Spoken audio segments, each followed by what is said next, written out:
Welcome to the Igniting Impact podcast brought to you by Public Knowledge. I'm Stacy Moss, the host of the podcast and the president of our management consulting firm.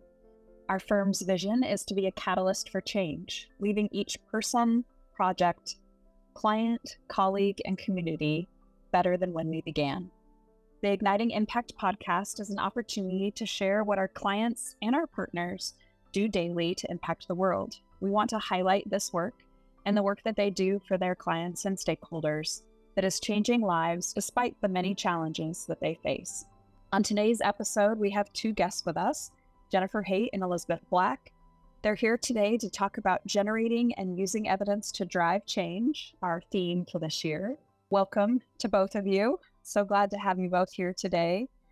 If you don't mind, let's start by just getting to know you each just a bit better. My first question is really about yourself and your career and your background. So if you could share what you do for work right now and how you got there.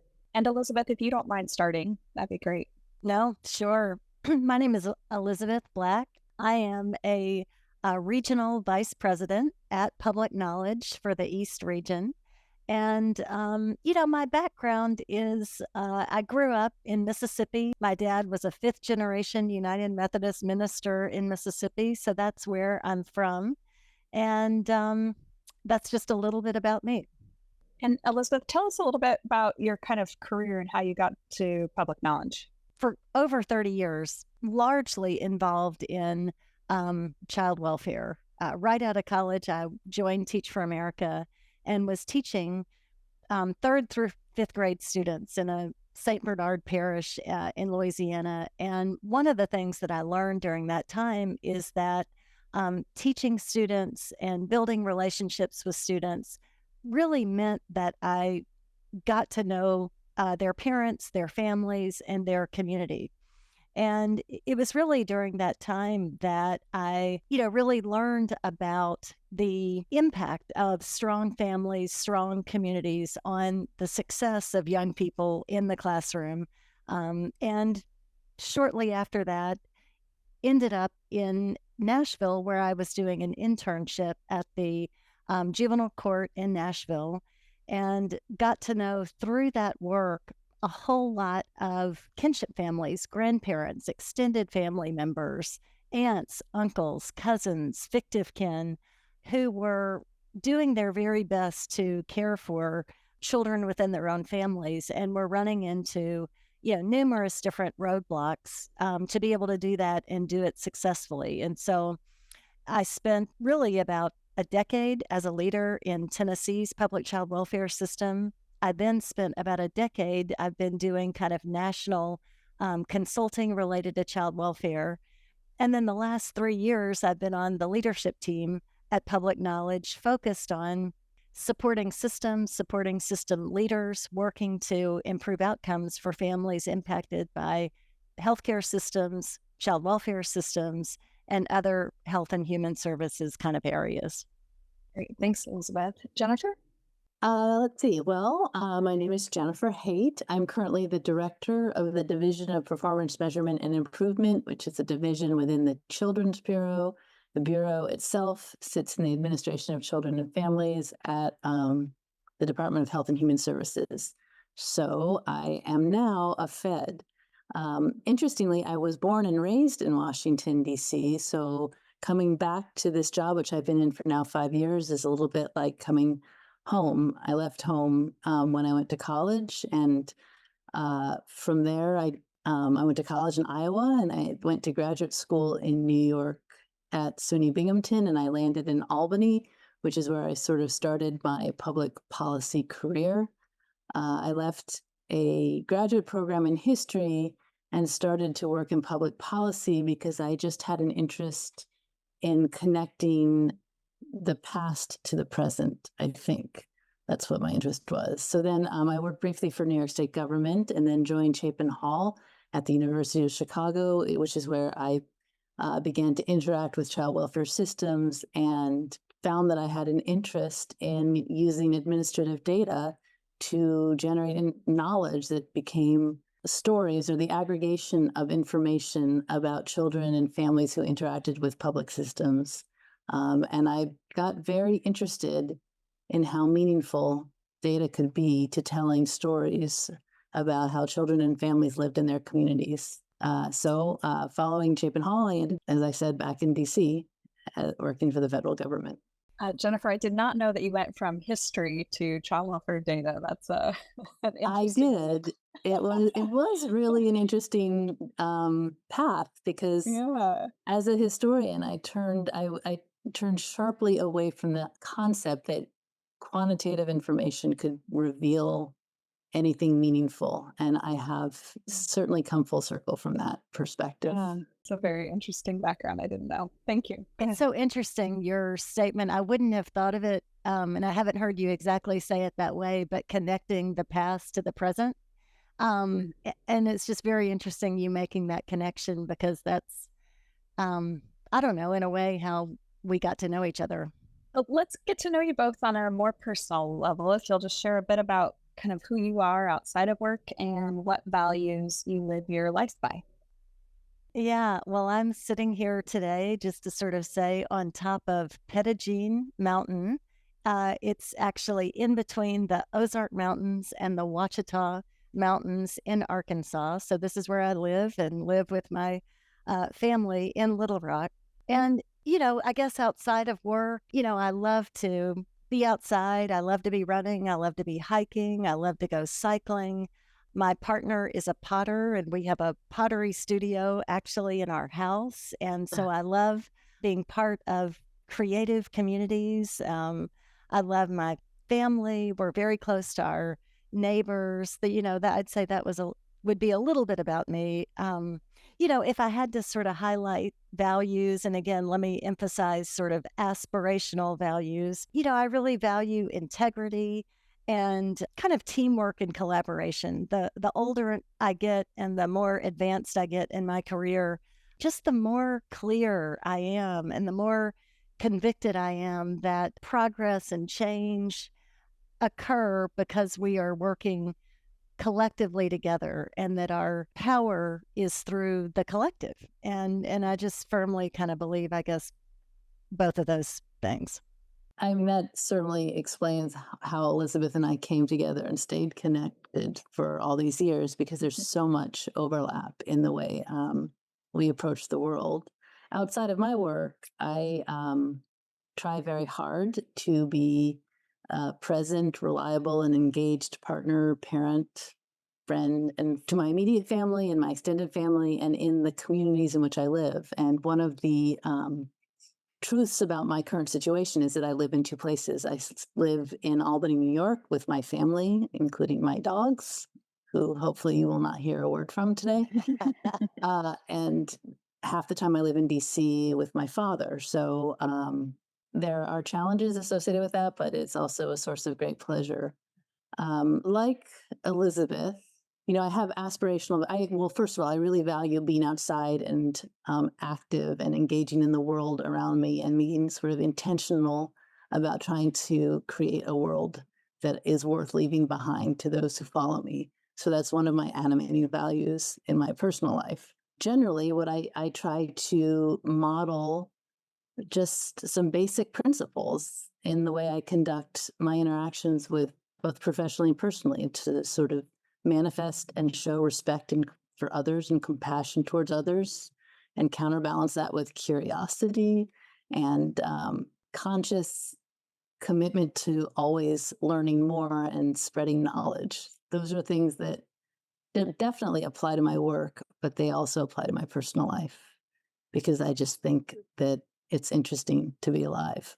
So I think the lifelong learning and that curiosity, I think, are such important parts of what we're going to be talking about today too. So great. Well, thank you both for sharing that with us. It's nice for the listeners just to get to know everyone a little bit before we jump in. So one of our core values at Public Knowledge is impact, and we created this podcast around it because it's so essential to our work, right? And allows us to kind of drive progress. So I'm wondering if we can dig a bit deeper into the work that you do. And I'm wondering, what impact do you hope to have professionally, and on whom? If you look at, the arc of your career and where you're headed, What do you hope to leave behind and make an impact on before you're done? Well, I'll start and Elizabeth can join. What motivates me, like I said, is curiosity and so satisfying that curiosity by building knowledge and being skillful in building that knowledge and inspiring others to be equally skillful and thoughtful about the information they're bringing to decisions they are making. All because I do have this commitment to doing this in the context of public service. That's how I serve the public, I think, is helping people understand that being curious, satisfying curiosity by producing information properly and meaningfully, and then using it for whatever purposes to uncover a problem, to pose a solution, to measure impact over time.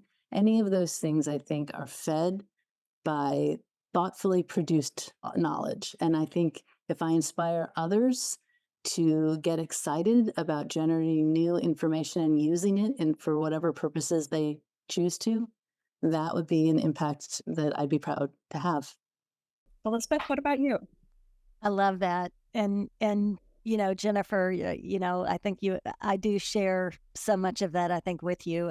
If I'm thinking about that question kind of professionally, I kind of think about it in two ways, but both of those ways are kind of interconnected. The first way that I kind of think about it is, at Public Knowledge and in my role here, I do supervise and support management consultants who are working kind of across the country. I support and supervise, teams of people, working on projects that have a lot of meaning and have a lot of value and have a lot of potential for impact. So if I think about kind of that impact, it really is that as a leader, I want for people who I'm working with every day to feel inspired, to feel supported, to feel ready to lead, and to be thinking about the goal of the podcast that we're talking about in terms of impact, kind of being real about impact and having the skills and capabilities to help jurisdictions, to help leaders, to help states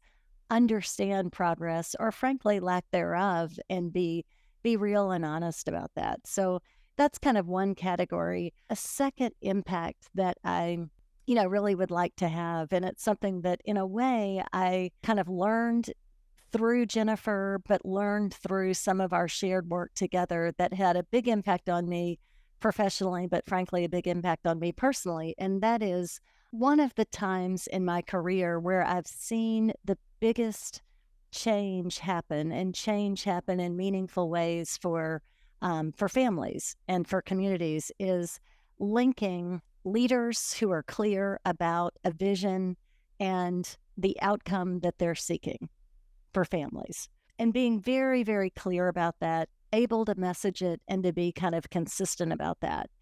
And then, secondly, having the skills and the expertise to actually generate the evidence that's needed to understand how close or how far those systems are to getting those outcomes, and being able to track progress on that over time. And then thirdly, to be able to actually link financing to a demonstration of improvement on those outcomes. Bringing those together, leadership, the ability to generate evidence, and then directing financial resources and making investments in those improvements, that is one of the examples of large-scale change that's positive for families that I've been able to learn about and experience and really understand the power of it. So, in my career and in my professional life, that's a real goal to be advancing. I am also thoughtful of how I have seen progress happen. And the third way that I would articulate is connecting system leaders and community leaders to people who've been impacted by systems, and helping to create and to create this sort of setting, but really shift power to people who've been impacted by systems to be leading in many ways the solutions for their own families and for their own communities. So Anyway, that's a whole lot of words to say. Professionally, that's pretty much where I'm focused these days.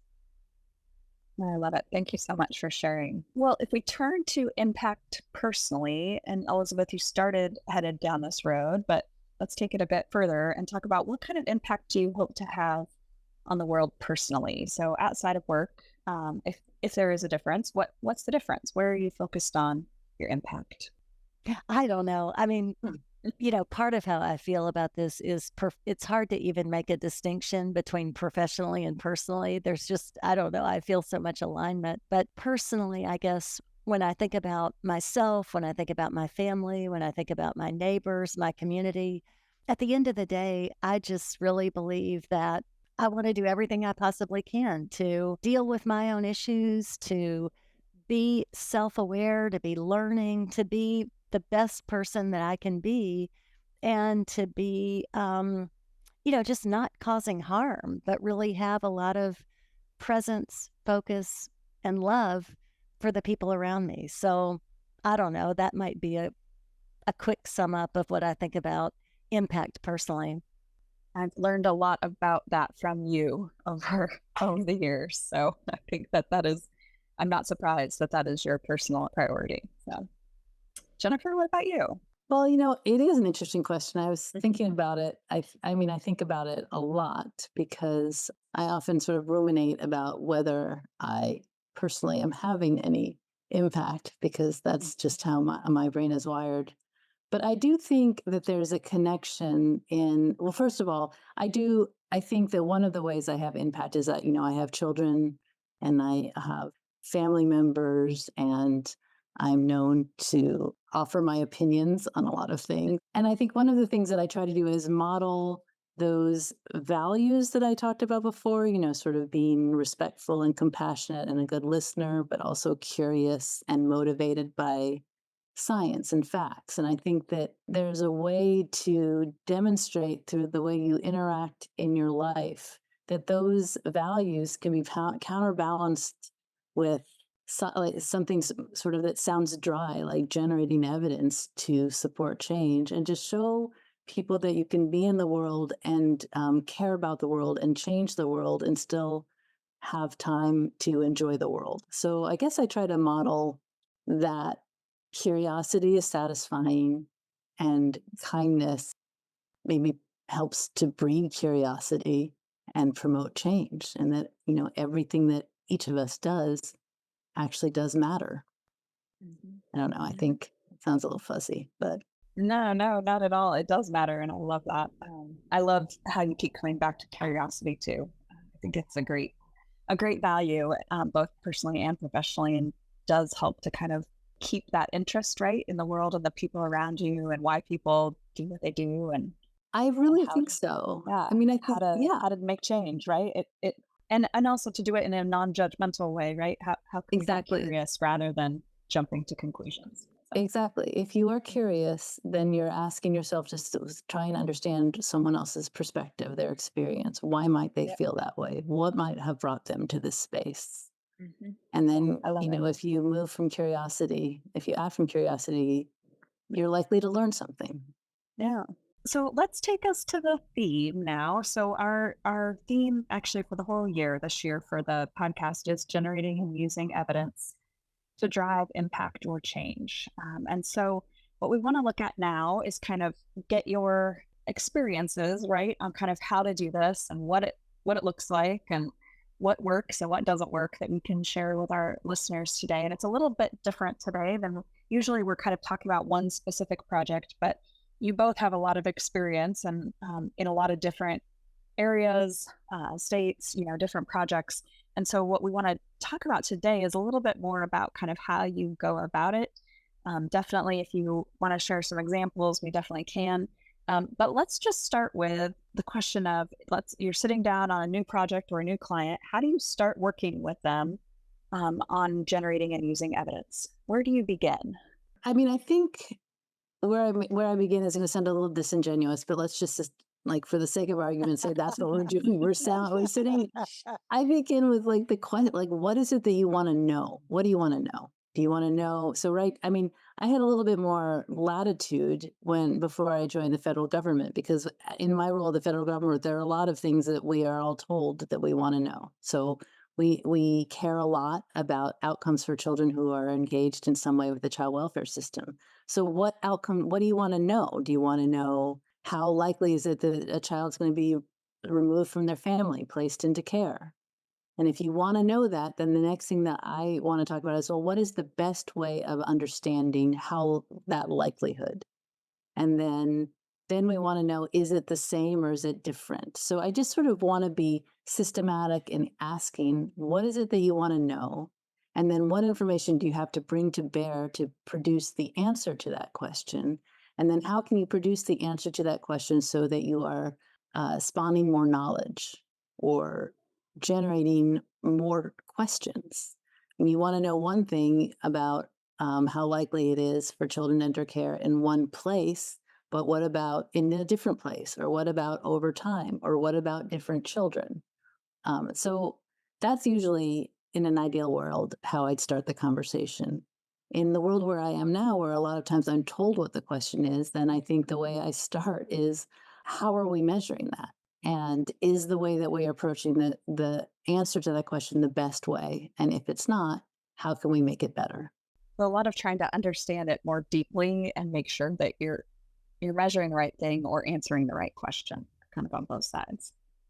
Right. And I think that this "what do you want to know" question is it can trigger some very interesting conversations, because often when you start asking the question, you learn. I really don't want to sound sort of patronizing, but I think that often people think they know what their question is and they don't know what their question is. And just talking about what they want to learn and what they want to know, helps narrow in on what, from my perspective, eventually has to be an analytic question.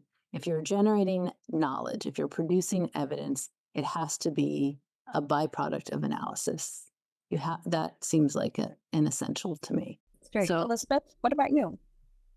One thing that strikes me about this question is this. Part of what I also think when we're talking about, leaders responsible for, large bodies of work, a lot of employees, a lot of families impacted by the work, busy schedules, oversight from legislatures and the federal government and state government. And, in those kinds of situations, part of what I think I'm learning is that creating the space, particularly in some of those early conversations, to even understand those leaders in a way, their own personal values, their own personal reasons for being in these leadership positions, and really what they, at the end of the day, are truly trying to prioritize in terms of their leadership, and connecting that to impact. And,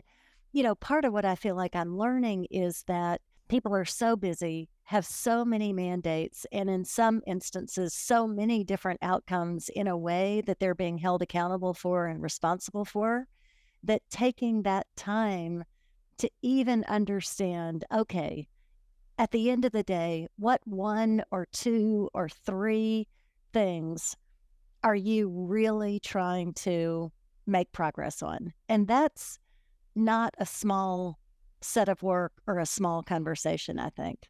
And if you miss that, it's hard to go much further, I think, well.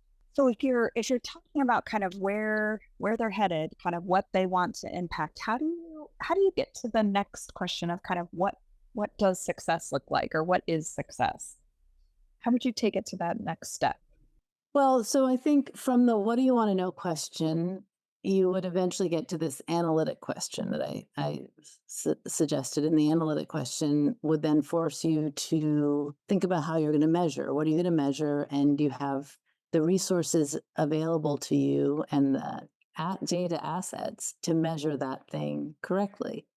And I say correctly not to be obnoxious, but because there is, when you're thinking analytically, there are good skills and tactics, and there are other measurement skills and tactics that sound like they're good, but sometimes they obscure more than they reveal. So figuring out what your question is and how to answer it properly, to my mind, then leads to indicate to where you can start to line up measures that are designed to show change over time prospectively. So the measures of success, I think, in part depend on what it is you are trying to accomplish and how you're trying to accomplish it and how you're implementing that change. So let's say, for example, what you wanted to know was what the placement rate in your community was because you want to lower it. And you want to lower it because you've determined that there are ways to serve families better in their homes than outside of their homes. So you'd, I think, develop a set of measures that go to the outcome, how many children are being removed from a community in a certain amount of time, and then some ideas about what's going to affect that outcome. And you want to measure whether you're implementing those ideas, which are themselves grounded in some credible claim about their likely effect. So you have to measure all of the things you're doing. You have to demonstrate that your proposed remedy is connected to the outcome you want to change. And then I think having done that, then you'd want to develop an implementation plan and assess whether you're implementing as you plan to. And ultimately, after some time that has passed, that is linked to how much time should pass before you can credibly see change, then you'd measure change in the outcome. So I think the measures of success, they're sort of hierarchical, or they're grouped into implementation, change, and then change over time. And how would you go about figuring out how much time it would take to see that success? Well, I think that's a great question, and some of it is some of it is answered by how often you say get new data. So for me, it almost doesn't matter because I have to wait till I have the resources to update the information.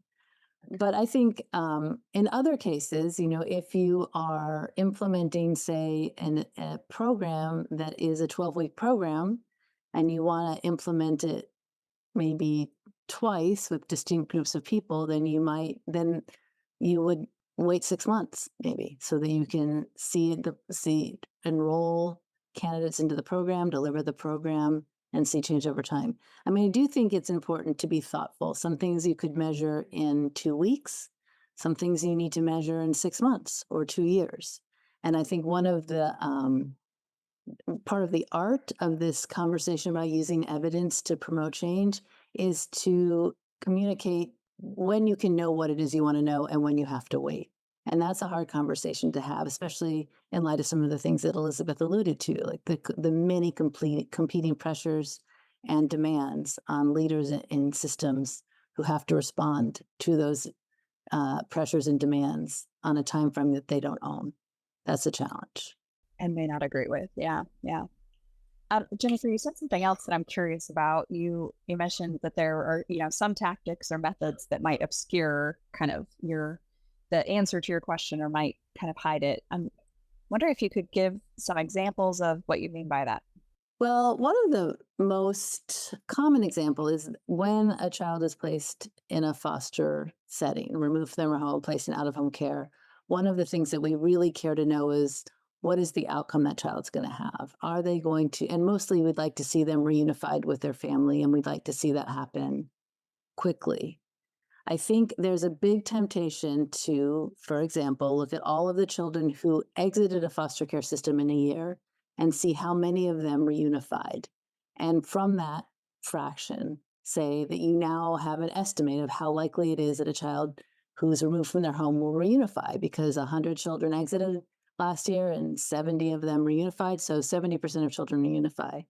That seems like a straightforward measure, but it is obscuring what's happening because you're missing all of the children who had the opportunity yet did not reunify. It would be a completely different measure, but much more appropriate to ask the question, how many children were removed from care in a year?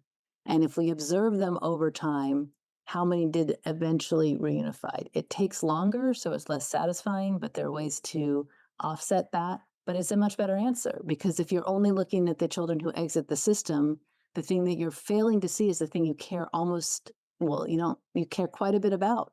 Who didn't and why and what happened to them? And you don't know that when you look at just a group of children who exit. That's one example of many I could give, Stacy, but to me, it's sort of the most clear example. Yeah, that's very helpful.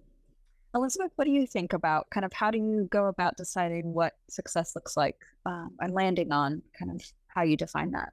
Part of my reaction to this conversation is I think sometimes measuring success it can sound simple, but even some of the simple steps are really big deals. And what I mean by that is, it's a big deal, I think, in many systems right now in this country to have clear leadership vision for specific outcomes and be able to, in a methodologically sound way, understand historical and baseline performance on those outcomes.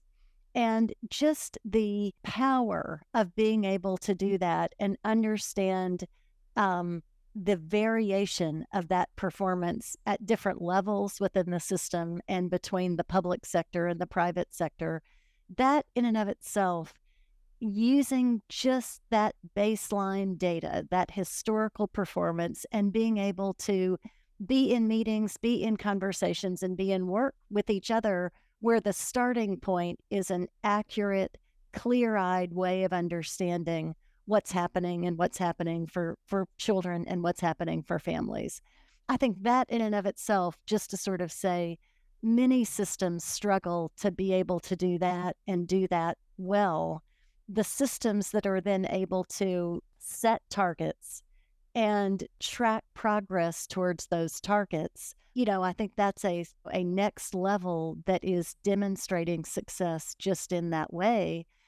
One of the things that I think Jennifer and I learned and some of the leaders and stakeholders who we have worked with before is, part of what we learned is that, yes, having the clear-eyed outcomes, having the clear-eyed way of tracking progress on outcomes, all of that is an enormous step forward. It's a big success to be able to do that.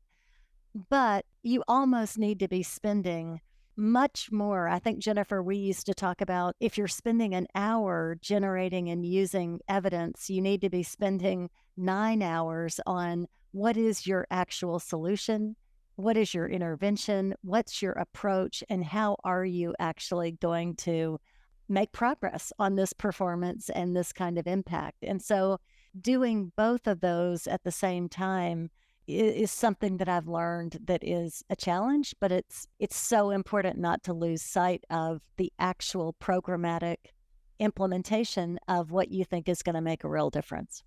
Yeah. I realized I probably should have asked this question earlier, and probably earlier in the year too, but you guys are probably the best audience to ask this of. But why is it so important to be watching or generating evidence and data in order to have an impact or in order to make a change? I mean, I think that if you do not do that, Stacy, then you're just being disruptive. Yeah. And I mean, I think if you want to promote change, and we want to, in whatever we do, we want to be better than we were before. And I think there's always room for improvement. So to get better, something has to change. And to connect getting better and change to make it happen, you have to measure. You have to have a starting point.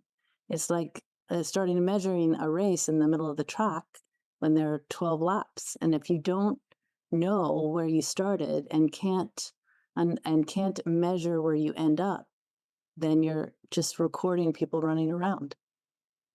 Or you're running the hurdle instead of the race. Right. You're doing the wrong thing.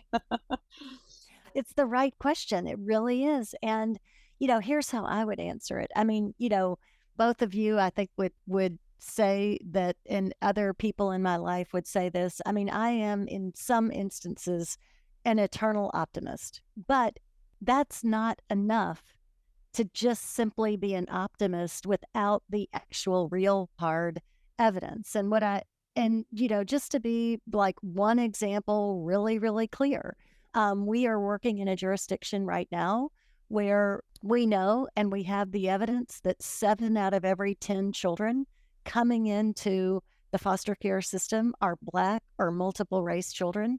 We know in the same jurisdiction that 7 out of every 10 children who are in foster care longer than 2 years are Black or multi-race children.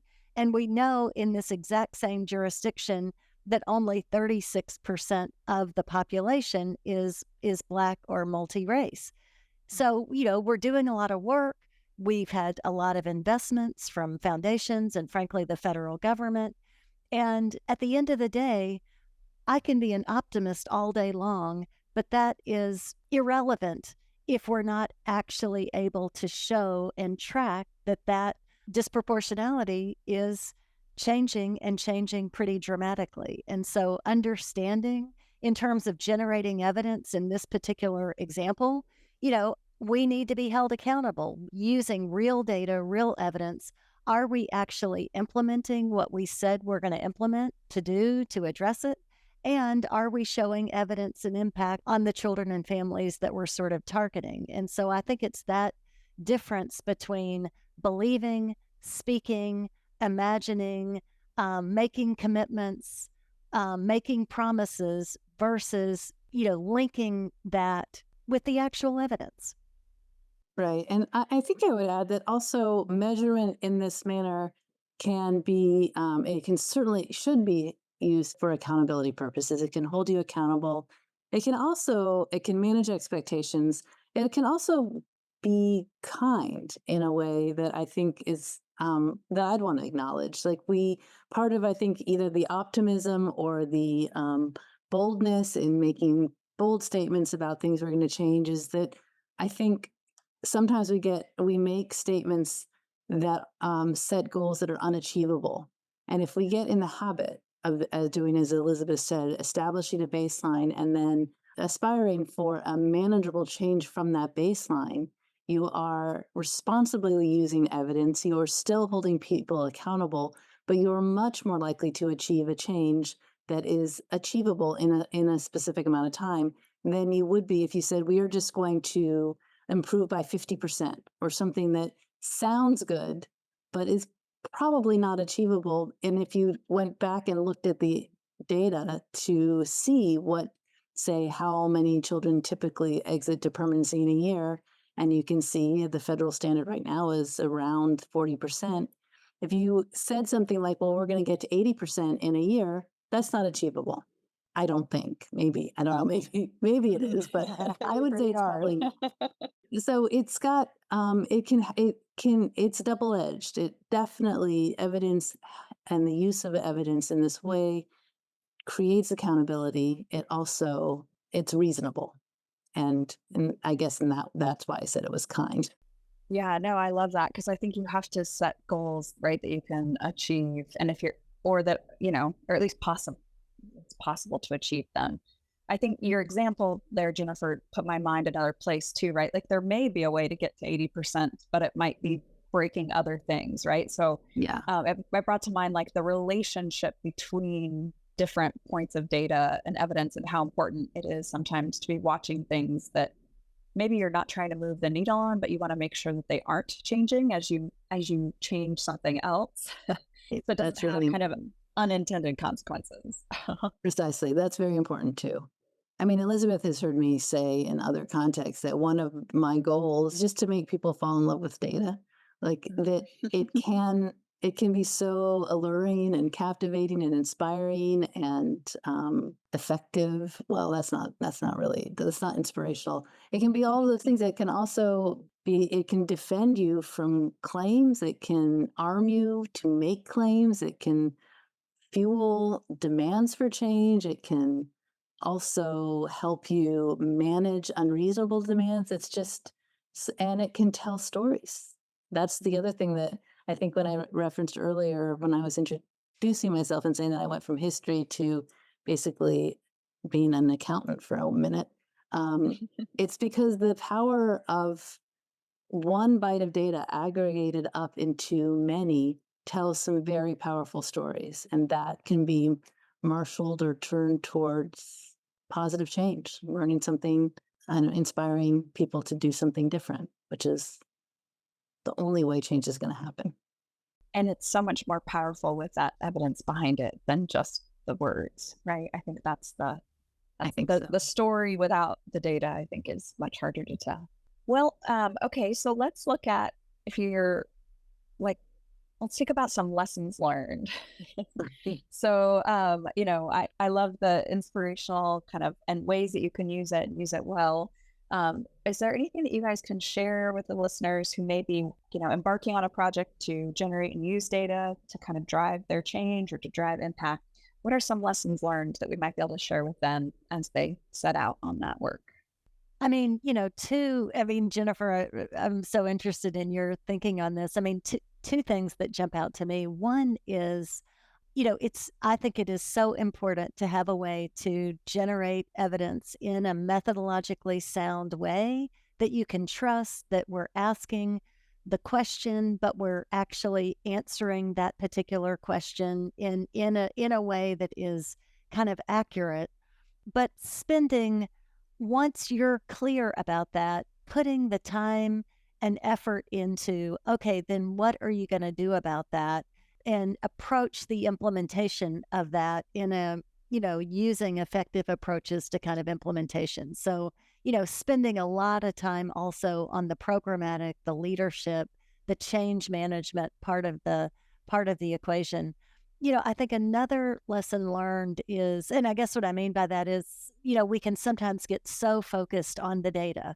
Is it right? Is it wrong? Is it answering the right question? And people can we can all kind of then get lost in that and forget the actual, what are we going to do about this outcome? How are we going to solve the problem? But the other one that's a lesson learned for me is it's hard to have those conversations when performance is kind of headed in the wrong direction or even just sort of staying the same. And, we kind of use that word accountability, and accountability in some instances can mean something that feels really negative or harsh or stops the work altogether, when really there are so many opportunities to use the evidence in a way that is okay. We're clear-eyed. We can see we're not having the progress that we were imagining and hoping for. Okay, the data is headed in the wrong direction. How are we going to stay together as a team and make the necessary adjustments to learn from that and actually then make improvements? And I think that can be such a scary time for leaders and for partners to decide, are we just going to stop everything altogether? Are we going to ignore that performance? Or are we going to work together to actually make the adjustments that would turn things around? And I think that's a difficult thing to do, but if done well, I honestly think that is where there's so much potential. Yeah, and I think Elizabeth has had such a broader experience with these use of evidence that's been generated in the ways that she's just described it from from being a program leader, from actually being on the ground developing and implementing. So I think my lessons learned have a little bit of a different perspective, and they're a little bit more technical almost. But one of them is to be really patient about how to communicate about the way you use data, and not making it a bludgeon, and not assuming that it's self-evident and self-explanatory and tells all the stories and is always accurate. I think it's really important to communicate as effectively as you can, as slowly as you need to, as often as is necessary with people about the information you're putting in front of them, often which comes from data they've given you. So be sort of respectful about the source of the information, how you communicate with it, and be open to looking at it a different way, hearing somebody else's observations about something that I think I know what I'm seeing, and somebody else could interpret it a different way, and based on their knowledge and their expertise or their direct experience, have a completely way of interpreting something. So I think that is a lesson learned for me, is being prepared to learn something different from data I think I know really well, and then doing something different myself as a result. I think that makes me better at my job. So that's an important lesson learned for me. And I think it is one that I was forced to learn as in my current job because I hear a lot from constituents about what seems potentially surprising or inaccurate or not representing what they think their system is doing. And before I insist that it's right, I want to hear why they think it's wrong. And I often learn something. And I think that's an important lesson learned for me.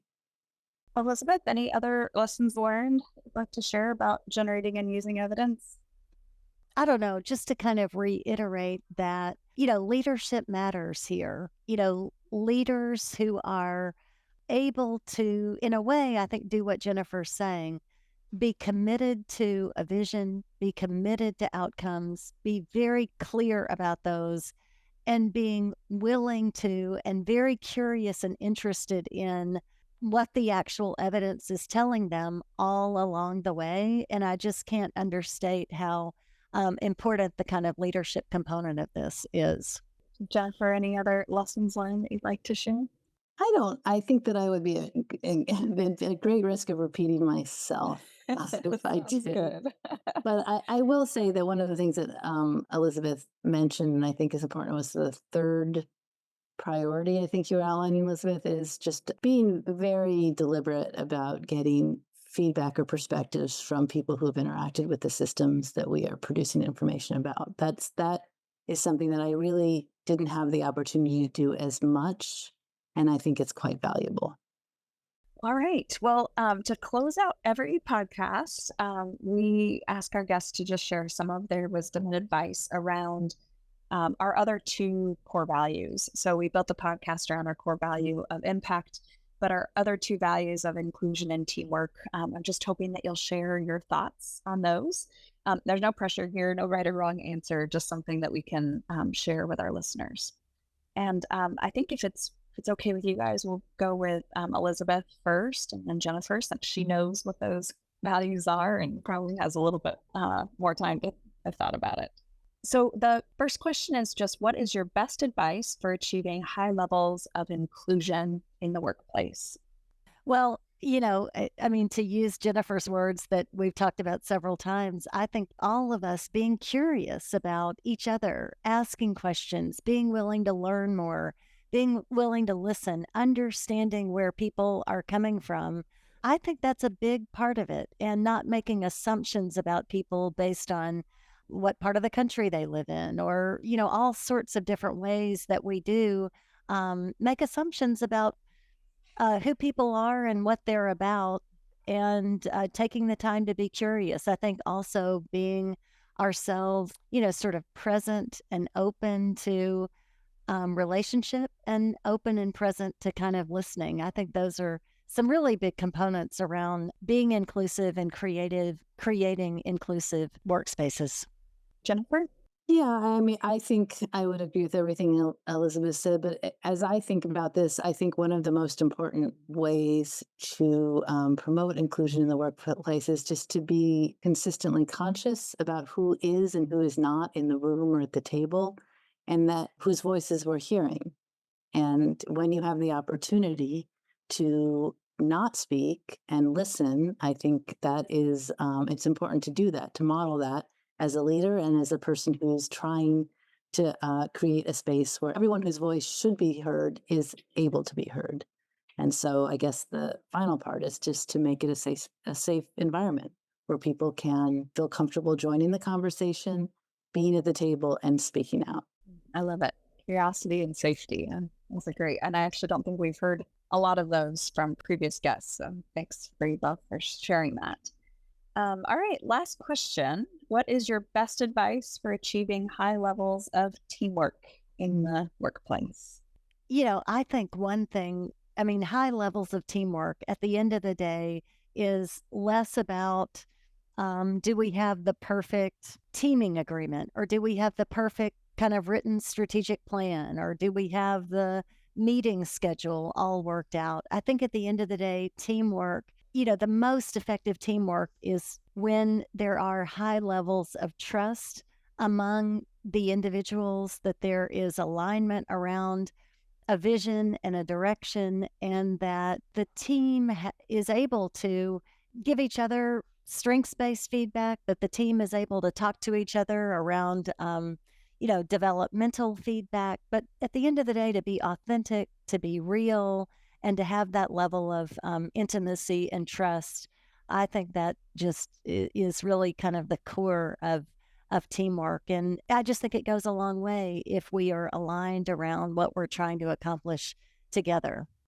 Well, I think in, to supplement what Elizabeth said, and I think important is to sort of be clear on your shared vision. I think teams are strengthened when people are willing to show that they feel accountable to the work of the team and a willingness to work hard on behalf of the team, and that there's not perception. I just will talk about it from a strength-based perspective. I think it's really important to be accountable to the work of the team. I think it's important to have a sense of humor and to take time to let people be their authentic selves in a space where you're getting together on a regular basis. I work with two teams, and they are similar in that they are to a person committed to the work, vigilant, hardworking, diligent, respectful.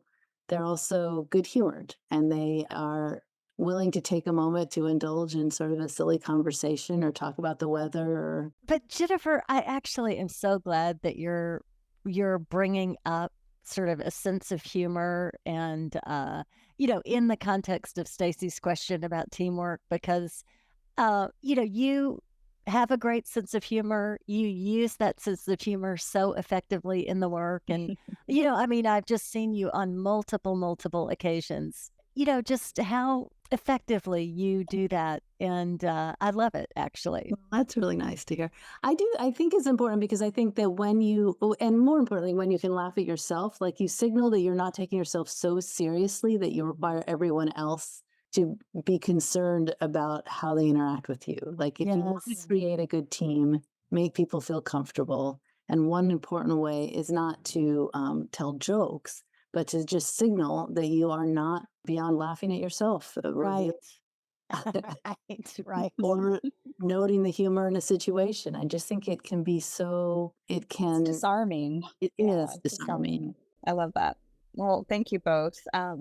And thanks for those examples. I think that you guys managed to come up with ideas that had not come up before, and I think important pieces of the puzzle around inclusion and teamwork, and definitely around generating and using evidence. So thank you both for your time today. It's been a privilege to be here with you, to connect, to learn, to grow, to breathe, and to share. Until next time.